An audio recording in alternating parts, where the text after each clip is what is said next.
यदि तुम्हारे घर के एक कमरे में आग लगी हो तो क्या तुम दूसरे कमरे में सो सकते हो? यदि तुम्हारे घर के एक कमरे में लाशें सड़ रही हो तो क्या तुम दूसरे कमरे में प्रार्थना कर सकते हो? यदि हाँ, तो मुझे तुमसे कुछ नहीं कहना है।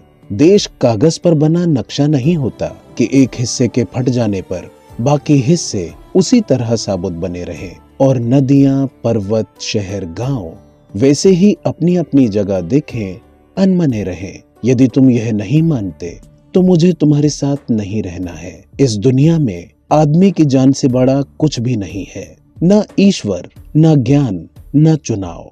कागज पर लिखी कोई भी इबारत फाड़ी जा सकती है और जमीन की 7 परतों के भीतर गाढ़ी जा सकती है। जो विवेक खड़ा हो लाशों को टेक, वह अंधा है। जो शासन चल रहा हो बंदूक की नली से, हत्यारों का धंधा है। यदि तुम यह नहीं मानते तो मुझे अब एक क्षण भी तुम्हें नहीं सहना है।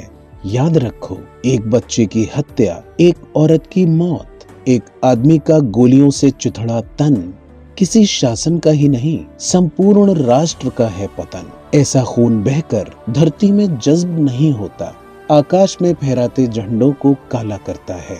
जिस धरती पर फौजी बूटों के निशान हो और उन पर लाशें गिर रही हो, वह धरती यदि तुम्हारे खून में आग बनकर नहीं दौड़ती तो समझ लो तुम बंजर हो गए हो।